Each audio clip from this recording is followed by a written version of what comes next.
making my all-time favorite Christmas cookie today. This is a cherished, time-honored family tradition. Pretty sure this recipe has been in my family like 50 plus years. I have memories at every Christmas of making hundreds, it feels like, of batches of these. And you're gonna wanna make at least a few batches because they go fast. They are all butter, sugar. They can be crispy, they could be chewy or like puffy if you leave them a little bit thicker. They melt in your mouth. They are perfect for dipping into tea or cocoa or mulled wine. However you're living this holiday season, you are gonna want these cookies in your life. The dough is really soft and plush, so you can absolutely use it in a cookie press if you're going that route, which is nice for like volume baking. If you chill the dough, which we're going to do today, you can then roll it out and cut out all your fun favorite shapes. I'm going to let my kids do that because it's one of our favorite things to do around the holidays. And then you decorate as you see fit. You could do royal icing. We're going to do red and green sugar crystals today. You could do whatever you want, or you could just eat them plain. They are delightful any which way.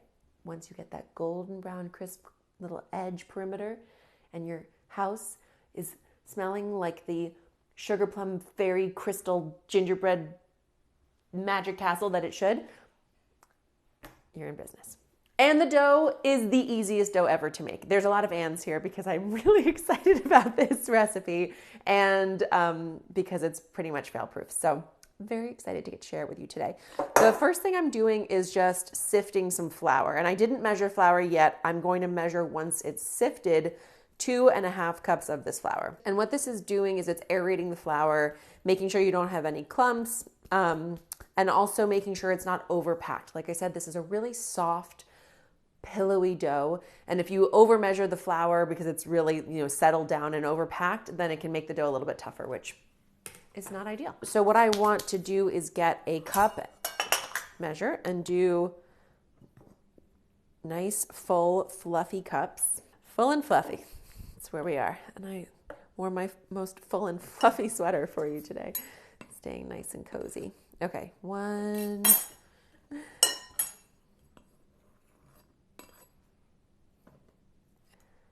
Lovely. Okay, 2.5 cups sifted all-purpose flour.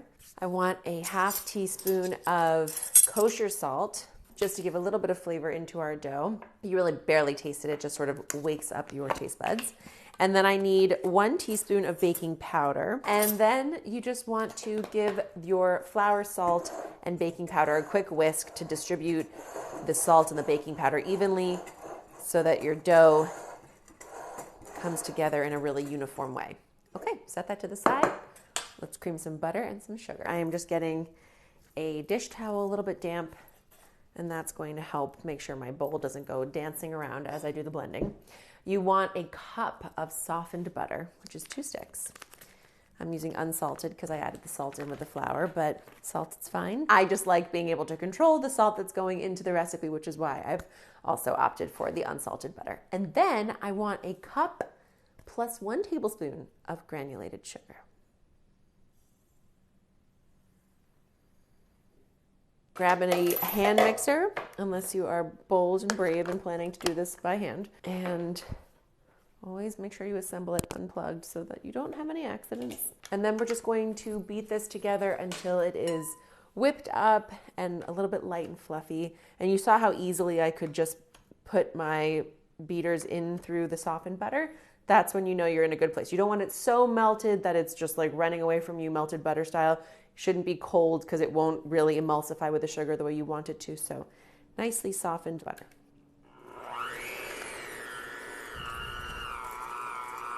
And look, no hands, Ma. That's the joy of that little dish towel underneath. I am going to scrape down the bowl really quickly here in sort of the middle of the blending process, just to make sure that everything is getting fully incorporated. You don't want to leave anything behind on the walls of your bowl. Back to blending, probably another minute or so.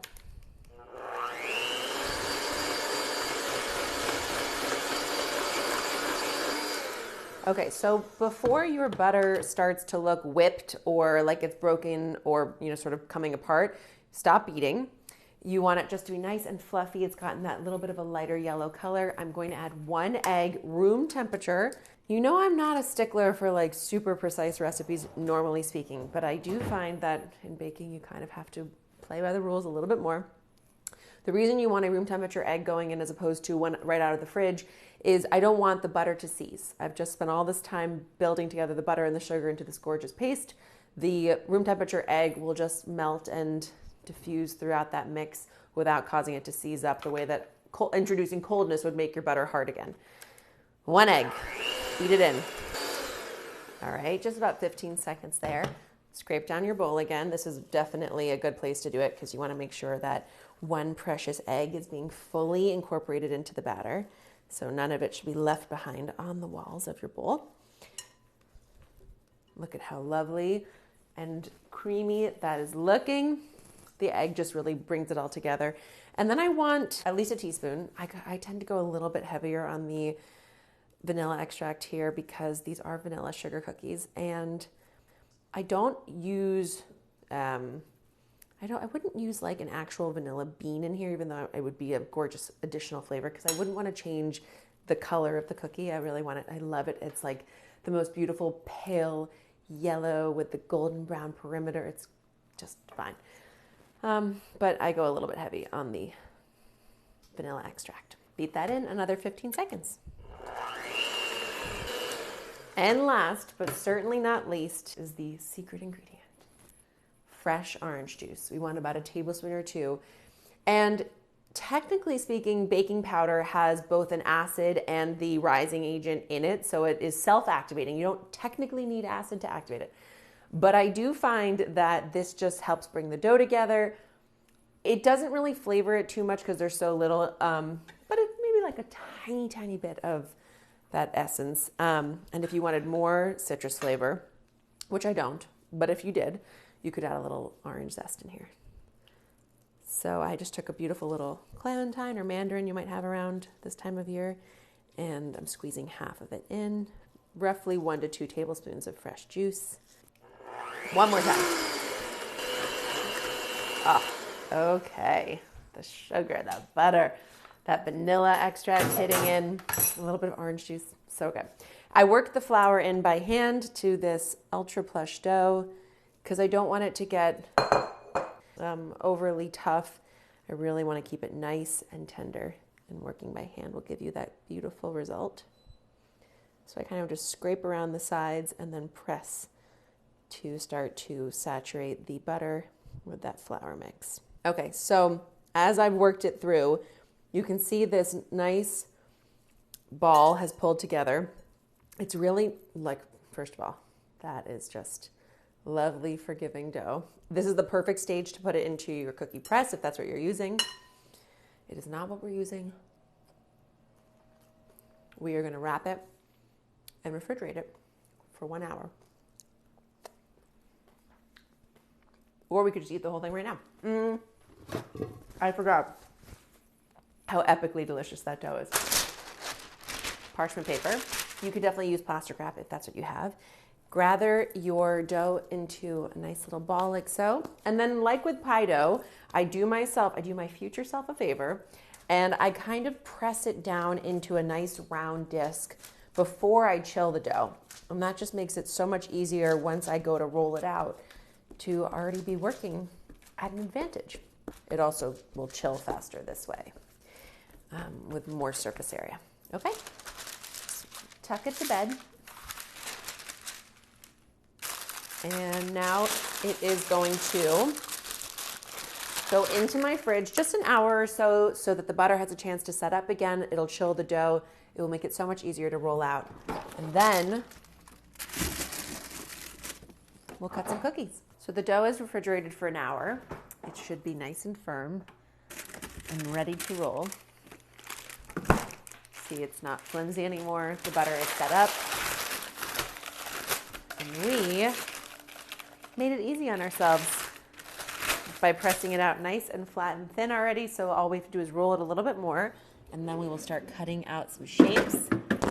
I'm going to get a head start and do a batch before the kids get home, and then I'll let them start cutting out their shapes. So all you want to do is prep your surface with a little extra flour. I break the dough into quarter-sized pieces like so that I have smaller rounds to work with, which means I find two things happen then. Number one is I'm able to like put all my shapes in and don't have to re-roll huge balls of dough over and over, which gives the dough time to warm up too much, and you toughen the dough every time you re-roll it. So I work in those smaller batches, which is also helpful if you're setting up multiple stations because you have multiple kids wanting to press their cookies out all at once.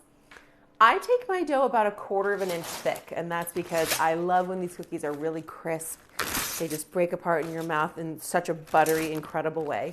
But if you want to leave them more in like that 1/2 inch thick range, they will be a little puffier and a little chewier therefore. And then you just kind of dip your cookie cutters into the dough and lift out beautiful Christmas cookies in the works. Keep going around. See, this one's gonna be really nice and tender. Don't worry if your shapes are a little gnarly. The broken ones are just as delicious. Use your spatial organization skills to make sure you maximize pressing out the dough to waste as little scraps as possible. I figure I get 1 good re-roll, maybe 2, depending on how wet the dough is. But beyond that, the dough just gets really tough and the cookies are not nearly as delicious, and we only want extra delicious Christmas cookies. So once these are formed, I'm gonna go ahead and, oh come on, I can get one more, I know I can. Right there. Once they're nice and formed, you can wait and do the whole tray, or you can just pop an early batch in. Classics. Nothing. I wish I had like a healthy sugar alternative for you here of, you know, no food coloring and blah blah blah, but in this particular moment I care more about it looking like it did when I was a kid than I do about finding the healthy alternative. You don't need to go too heavy on these. The cookies themselves will be plenty sweet. It's more just for the decoration. Into a 350-degree oven. They're going to take like 8 minutes, maybe 10 to bake up. You will smell them glorious and golden brown. I'm going to roll the dough again, and then the kids will cut. Okay, you're going to make some cookies? You're going to make some cookies? Okay. I do it. Okay, you're going to do it. First, I got to smooth the flour. Oh, you're going to be all floury. Oh, Gigi's cookie. Perfect. Good job, Gigi. Okay, ready? Lift them out as you go. It's the holiday spirit right here. Fun, a little extra crazy. There's definitely about to be a sugar rush. We will make, how many of these do you think we make every Christmas? 200. Yeah, easily. My favorite There you go. Philo, enough of that. I make you cookie. Yeah. Make my cookie. 1 second, let mommy lift up the star that Nika made. A beautiful star, Neeks. Or Philo, did you make the star? I made the star. Or John made the star. And Gigi makes the gingerbread guy. Nika made these 2 beautiful Christmas trees. Mommy. Yes, Gigi.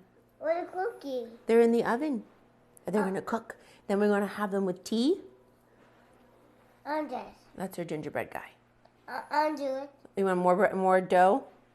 More dough? Okay. Hey, John, when you press it down, wiggle, wiggle, wiggle. So, Wiggle, big one. wiggle. Wiggle, wiggle, wiggle. All right, this is just me, us, and our little elf workshop. All of December. If you need me, you know where to find me. All right, to the oven. Carefully, carefully. Watch your back.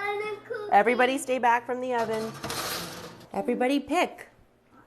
And this is your tea? That's your tea. What do you guys think? Which one should I eat? Oh, mine. Whoa. How about this star, this crunchy star? Oh, thank you. Whoa. Make them. I bet you didn't want You won't regret it. I'll try it. Mm.